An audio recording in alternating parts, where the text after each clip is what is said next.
Hi class, nice to meet you. My name is Omid Adam Cindy and I will be your instructor for the Computer Science CS 355 Cryptography. Let's get started. I'll start off by doing a quick introduction of who I am and then about me. Like I said, my name is Omid Adam Cindy. I'm excited to teach at NEIU. This will be my first year teaching. I have about 8 years, 8+ years of experience in such different areas such as IT, product development, program management, nonprofit development, computer science, and business development. Um, so to continue on, to kind of give you an introduction of where I've come from and where I will bring my expertise from. So I currently work at Google as a program manager, and I've overseen multiple different projects. I used to be on a team that focuses on the L&D and LMS, so which is just some quick lingo for learning and development within the um, learning management systems. So I ran projects to ensure that we could provide content on these platforms and make it visible for about 50,000 Googlers at a time. I'm also the executive director of a nonprofit organization here in Chicago called the Maleha Karina Foundation. And this nonprofit is actually focuses on ensuring adequate research for leukemia and um, other pediatric cancers. So, kind of some things that I'm juggling as of right now, alongside with NEIU. A little bit more about me. So, I'll kind of give you an educational background of where I came from. So, I've actually graduated from Northeastern with a bachelor's in business administration, and then I went on further to get my master's in management from the University of Urbana-Champaign, and I'm also PMP certified.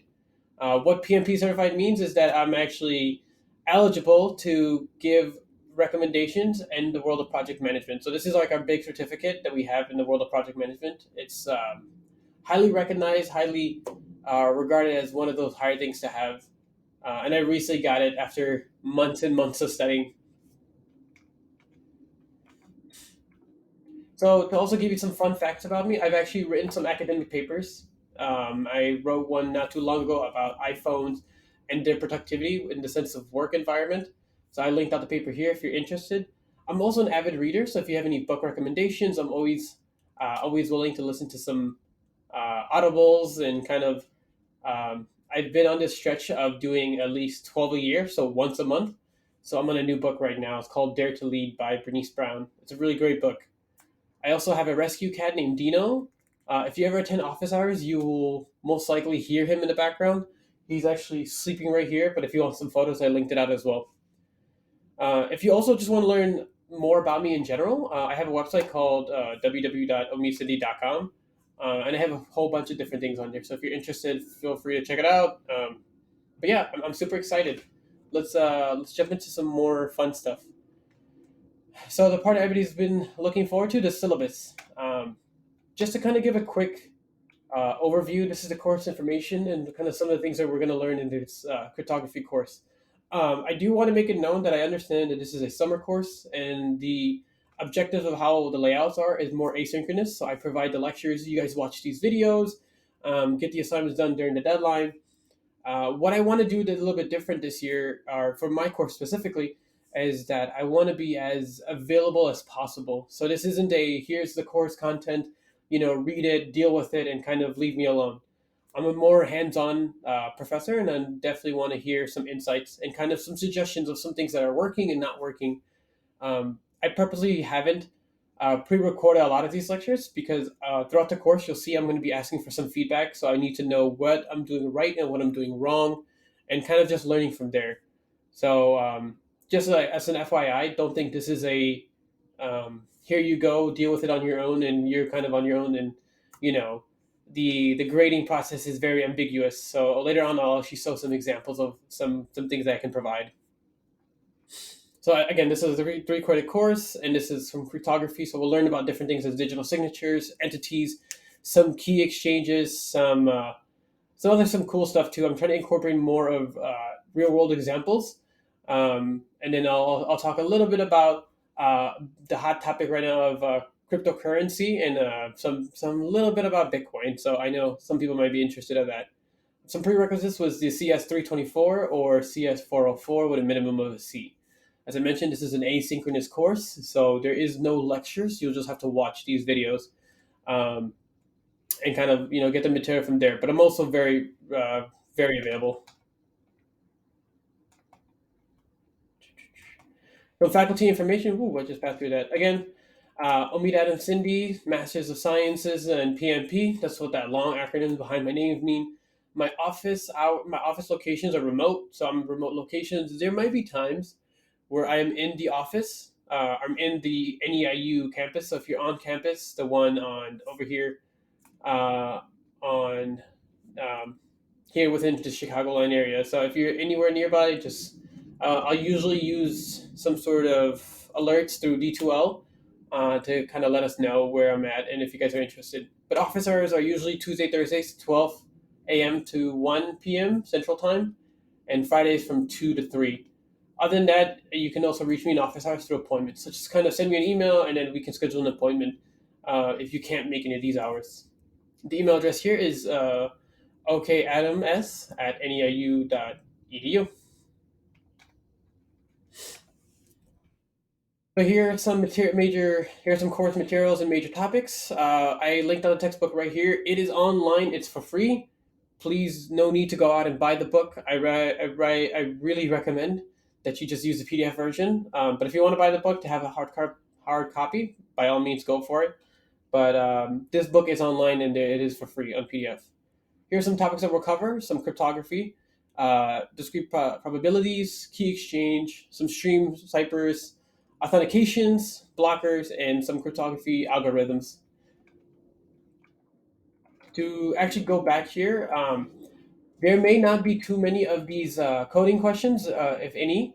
I'm going to more so approach this into more of the textbook, well, not textbook, more of the theoretical point, but kind of explanation of these concepts. So you may see a few algorithm questions, but it won't be too heavily involved. This is more so understanding the concepts and kind of how they apply to the real world. I may ask questions about, I'll give you a certain topic and I'll ask you, can you give me a real world example? Just so you understand it from the sense of like the contextual version of it. And then there'll also be some questions, some coding questions here or there. So the recordings, what I'm doing right now, they're very important here. So I think that if to be successful in this course is to watch these recording, take notes. A lot of times I'm going to say some stuff in the recording that may not show up on the slides. Just by my own experience, I may drop some information here, and they're pretty important. And I think that it's highly recommended that you watch these videos and kind of ask questions if need be, but to be successful, take the notes, watch these videos, look at the slides, and kind of ask questions. Once we are all set up in D2L, I'll have discussion boards for every week where you can actually just ask questions. So for this course, we have three discussion boards. The first one is a very generic one, which is to kind of get to know me. This is a good opportunity to introduce yourself to your peers and to me. Um, Once we're established in D2L, I'll have this posted, but this may actually be due at the end of the second week versus the first week, since this is a Thursday and we're still not on D2L yet. But this is a good opportunity for me to get to know you. I'll have some posing questions to kind of like, what's your major? What are your goals for the future? um, and kind of a good way to get to know your peers. You'll have to post and then respond to two of your peers to get the full credit. The other two are current events. So the way these works is that you're going to share a link between the time frame. I may actually change the time frame between 2020 to 2023, just to give us more time of like things that are happening. And then these current events are going to be reliant on the material that we learned. So you can't really just send me you can't post a current event about I don't know the I don't know a company failing for X, Y, and Z reason. As long as it relates to cryptography and some of the certain topics that we're talking about, I think it's perfectly fine. But I'll set some guidelines. Minimum of two paragraphs, right? I'm not looking for a quantity amount, but just a quality. And then to get the full credit, you have to respond to two of your classmates. And I'll also be engaging in these as well. So I'll kind of give you some of my opinions here and there. The discussion board, I should say two. Um, ends at the you'll get at the end of eighth week. So there's two of them. There's one and two.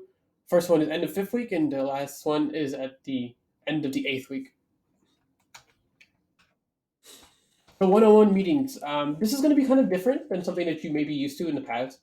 I'm going to take an approach of doing a one-on-one meeting. If you guys have never heard of one-on-ones, um, if you guys are currently in internships or other like jobs, you may have heard this term. But a one-on-one is usually a conversation between an employee and a manager, or kind of an employee and a supervisor, or what have it be. What I want to do in this course is kind of get you prepared for that kind of repetition that will happen in the work environment, since one-on-ones are very common and you'll have them on the weekly base or bi-weekly base with your manager or supervisor. How it applies to this course is just for a way for me to know who you are as a student, kind of help me as a professor to understand what I could do better, but also just to give general feedback and expectations. So during these meetings, it can be between 30 minutes to an hour, kind of wherever you want to take the conversation. I'm available. All students are required to do this, and it has to get done by the midterm. So the midterm is in the fifth week, or actually, the midterm is the quiz two or quiz three. But by the fifth week, halfway point, we need to have these one-on-ones completed to get the full credit. Just so it's also a great way for me to understand what areas that I can improve on, rather than waiting until the end of the semester and realizing that I could have done better with X, Y, and Z, or maybe slow down and how I talk in these recordings, or provide additional resources. So one-on-ones are meant to be a cool activity, pretty fun activity, just a way for us to get to know each other. Um, and it's a good opportunity for me to learn, and for you as a student as well to learn.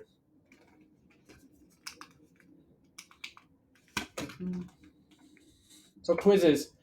There'll be four quizzes in this course.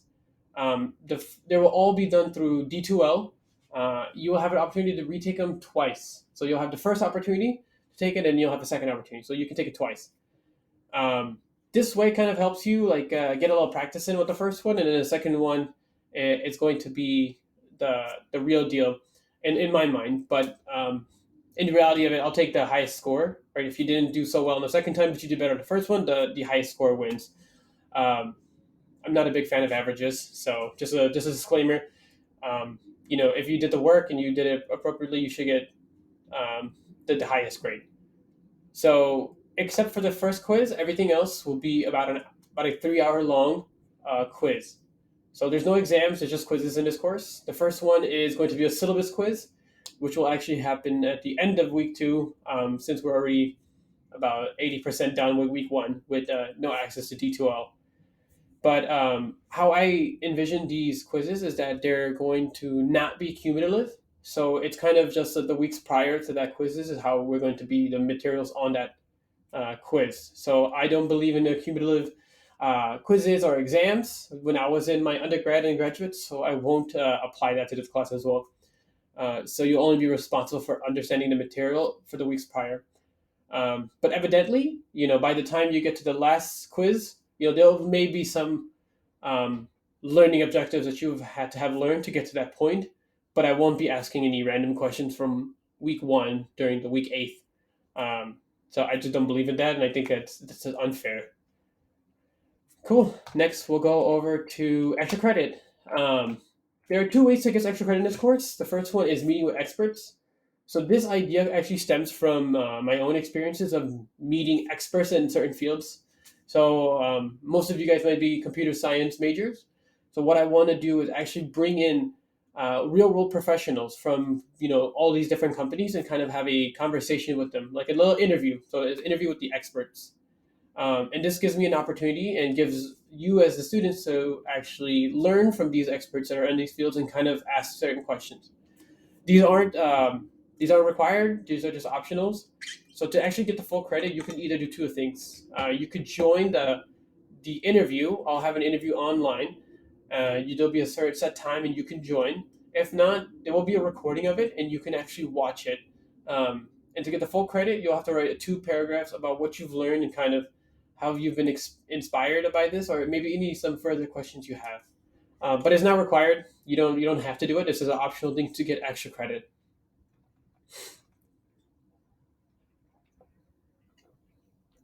There's a second one here.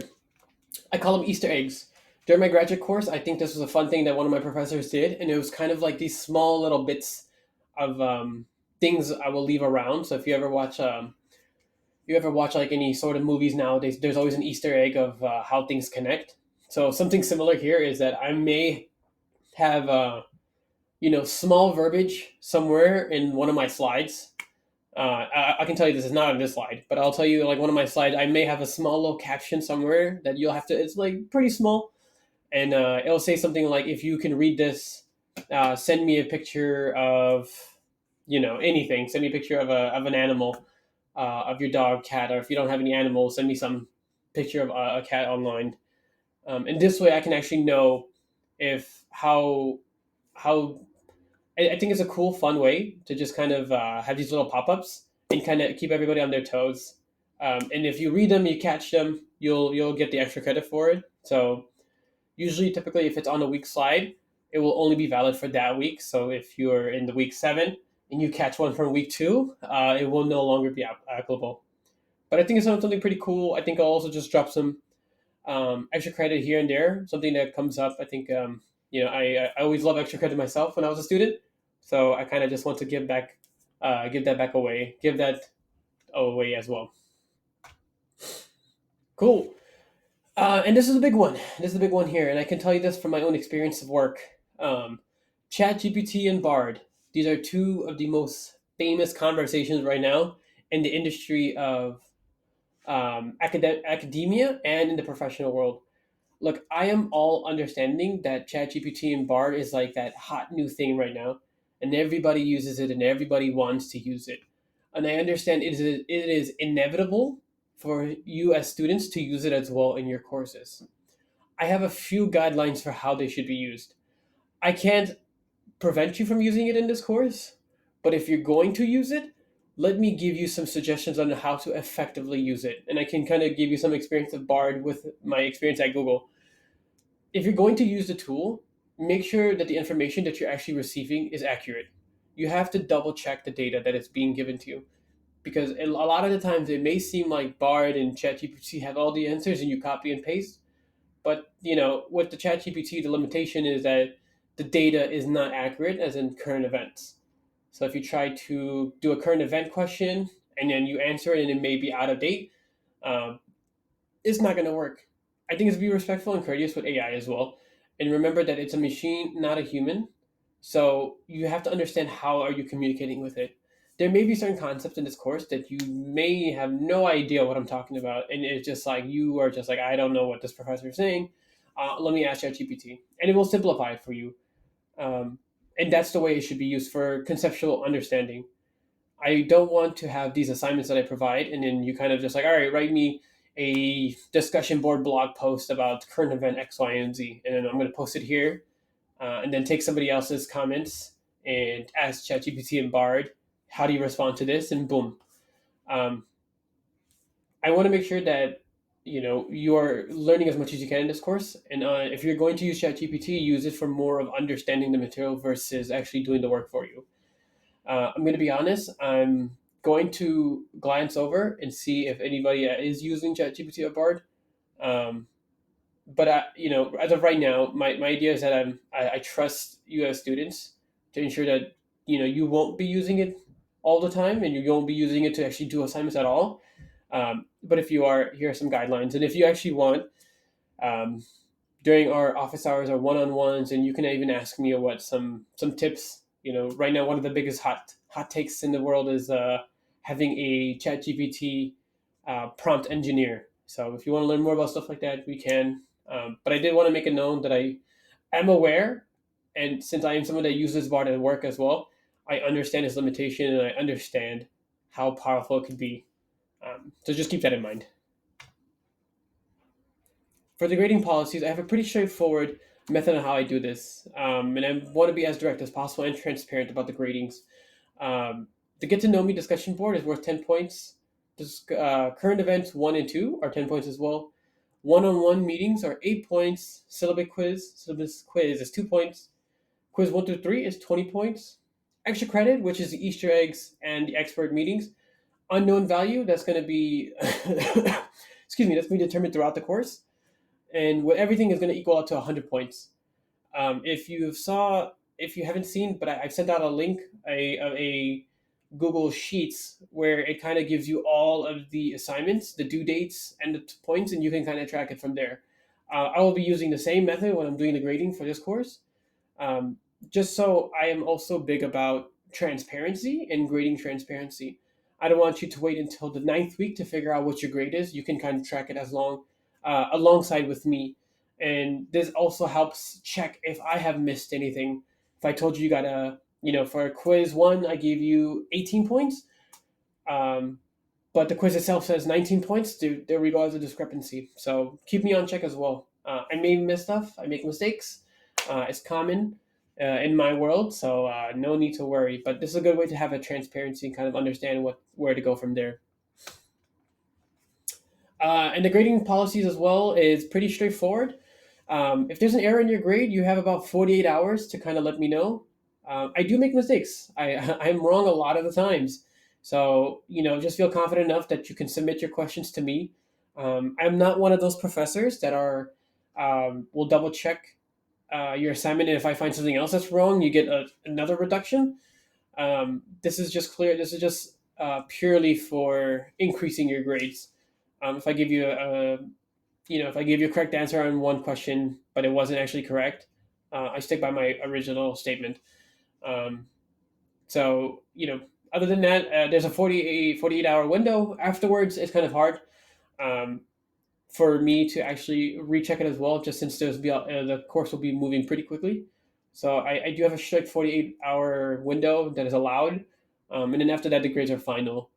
Um, but I'm a reasonable person. If something happens where you couldn't do it within 48 hours, we can have a discussion. The grade itself is pretty straightforward. 90% and above is an A, 80% to 89.999 is a B, and so forth and so on. Um, my my hopes is that everybody gets an A in this course, so let's try to stick with the 90% and above. And then my approach. I have a whole teaching philosophy here about diversity, inclusion, and individual learning. There isn't a one size fit all method, and everybody's different too, right? And there's young adults and people that are learning some of the concepts for the first time, but some people may be a wizard in some stuff. So this course will actually be designed to not be a one size fit all, but kind of a catered learning experience for everybody here. And I want to foster collaboration as much as possible. I'm really big about collaboration. And I think that the journeys are also really, really great. So, as an educator, I like to mentor and kind of guide as much as possible. So, if there's anything that I could help you with that may not particularly be with this course, but the program of computer science at the department level, let me know. I'm here to help you and empower you as much as possible as well. And I'm here to help you reach your potential and produce really great students and really great leaders. So if there's anything that I can do to help, please let me know. That's my approach. And then questions, if you have questions, just send me a ping. I'm really available through Google Pings. You can send me emails. I established a group chat for us on the Google Workspace.